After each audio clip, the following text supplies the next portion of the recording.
ICC so that the people responsible for killing Shireen Abu Akleh potentially are brought here to The Hague. Now, there is an issue in the sense that Israel doesn't recognize the jurisdiction of the ICC, and also they will not cooperate with any investigation. But the fact is that if an Israeli official or even a government minister has an arrest warrant issued against them by this court here, they will face the risk of arrest in any one of more than 120 ICC members. And that could mean senior Israeli officials coming here to The Hague, not as visitors, but as defendants.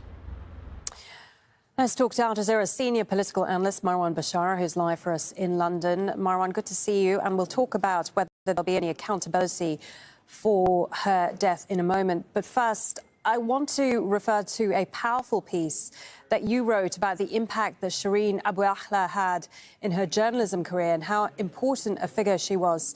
Tell us more about what her legacy will be. You know, judging from the last day or two, the fascination of everyone, not just her colleagues and her fans and her family, but just all these people who line the streets of the occupied territories to understand why she was such an icon.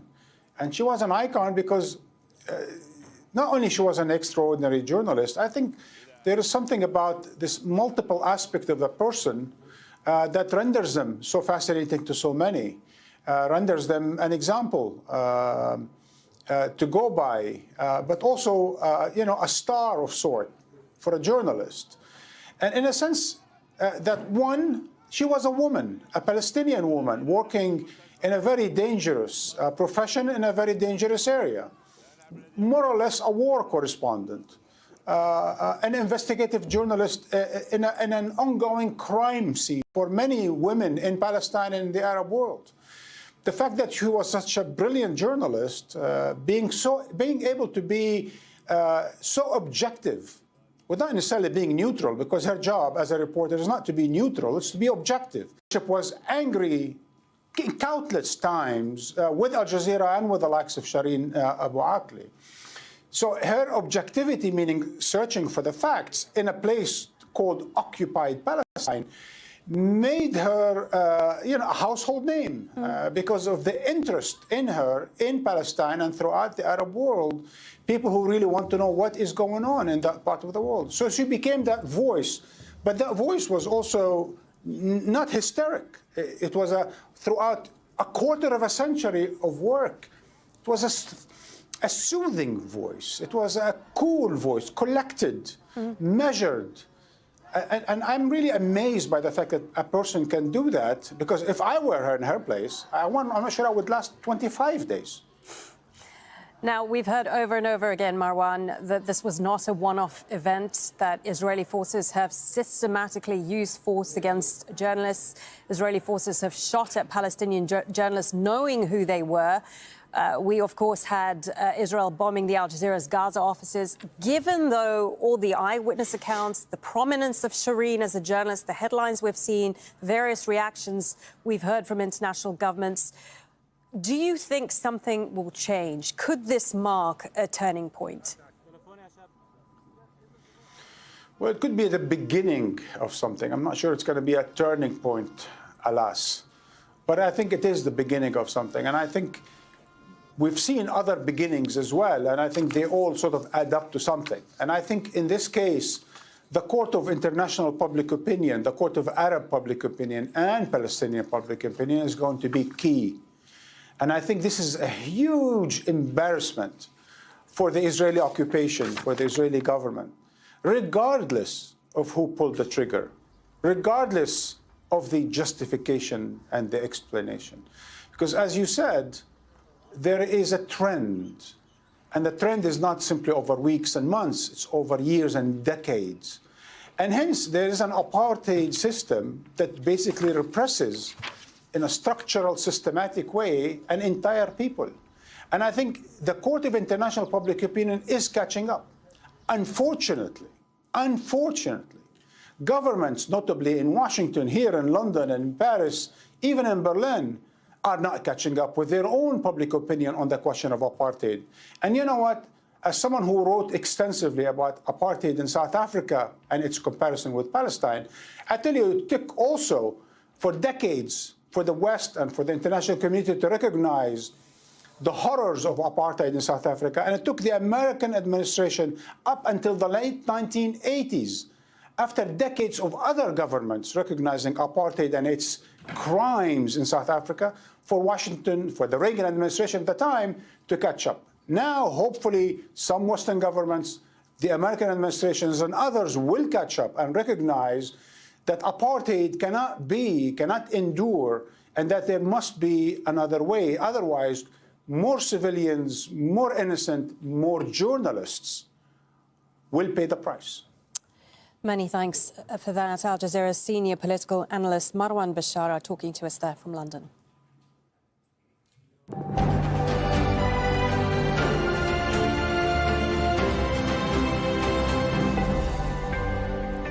The US says it will rely on Israel to investigate what happened, but has also demanded transparency and for those responsible to be held to account. Our White House correspondent Kimberly Halkett reports. Dozens of journalists in Washington gathering near the offices of Al Jazeera on Wednesday to mourn the loss of one of their own, Shireen Abu, and prosecution of those responsible. It is important to us, it is important to the world that investigation be thorough, that it be comprehensive, that it be transparent, and importantly, that investigations end with full accountability and those responsible for her death being held responsible for their actions. On Capitol Hill, where the most powerful member of the U.S. House of Representatives met with Jordan's King Abdullah, Nancy Pelosi called the killing a horrific tragedy, adding that Congress is committed to the defense of press freedoms worldwide. People woke up to the killing of Shireen Abu Akleh. On the floor, Palestinian called for a moment of silence for decades, with each year billions in unconditional security assistance provided.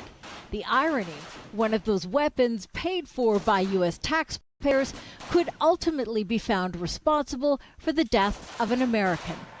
Last month at the White House Correspondents Association dinner, an evening dedicated to honoring journalism, U.S. President Joe Biden said the rights of journalists to do their jobs must be protected. The free press is not the enemy of the people. Far from it. At your best, you're guardians of the truth. President Biden is set to travel to Israel next month. No details of his trip have been released. On Friday, he will sit down in the Oval Office with King Abdullah of Jordan. Two agenda items now about to become more complex in light of the death of Shireen Abu Akleh. Kimberly Halkett, Al Jazeera, the White House.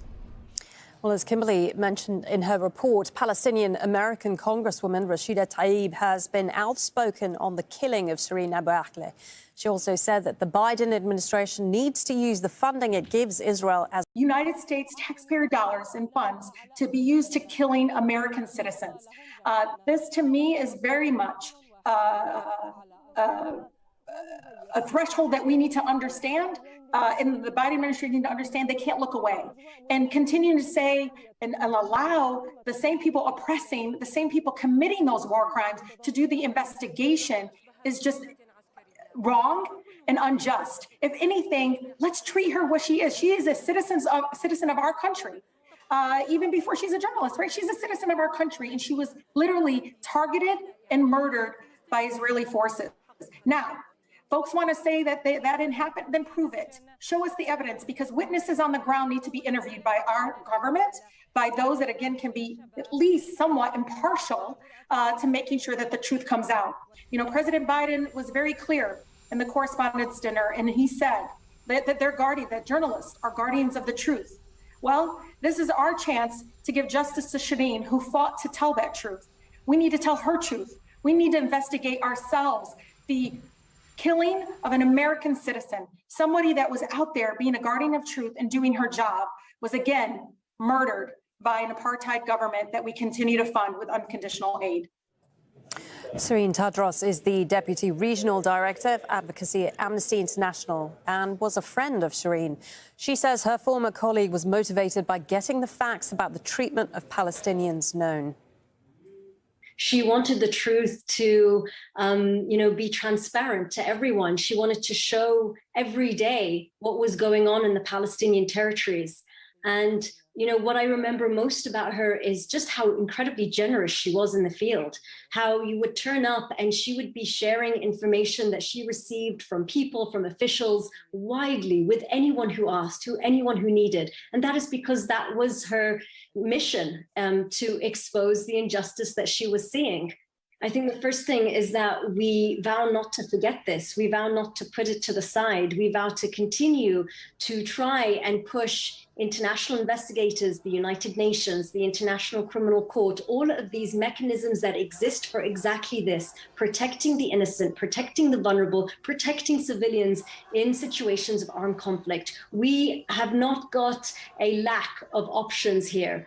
What we have a lack of is political will. So what we need to do is turn all of this condemnation, all of this appalled, sentences that are coming out of the mouths of politicians and UN officials and, kings and queens around the world. We need to turn that into action. We need to turn that into an actual investigation that produces a report, that produces some justice, and that we see finally someone being held to account for this heinous crime.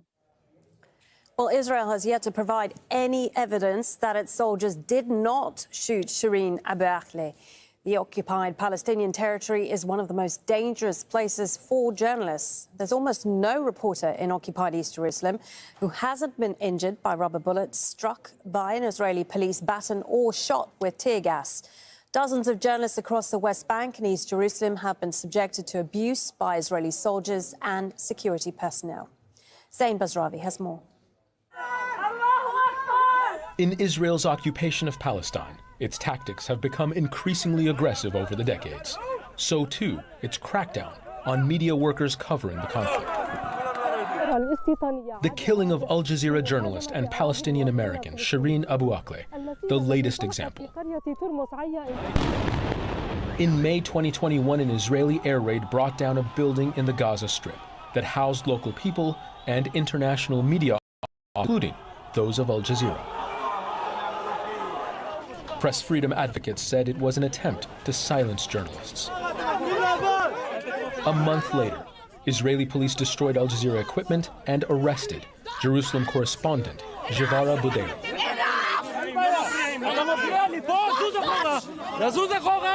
Breaking her hand in the process. Witnesses said her press sign was clearly visible and the arrest was unprovoked. Abu Akleh was also in her press vest and helmet at the time of her death.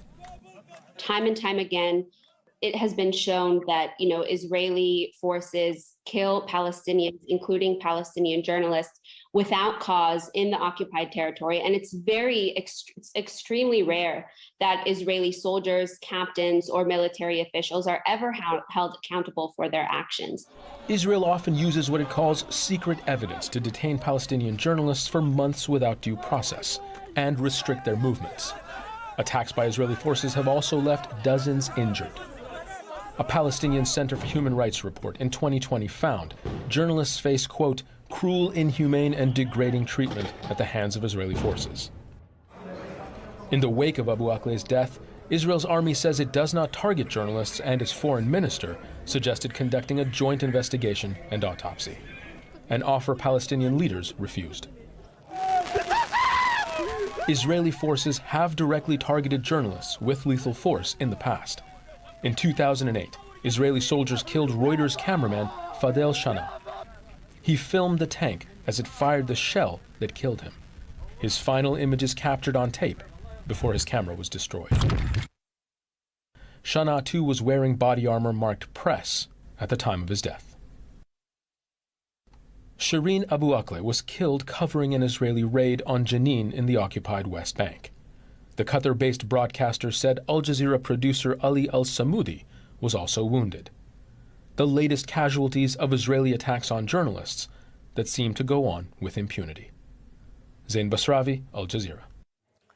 Let's bring in Ali Abu Nima. He's director at Electronic Intifada, an independent online news publication focusing on Palestine. He joins us via Skype from Amman. Thank you for speaking on the program. We've heard from many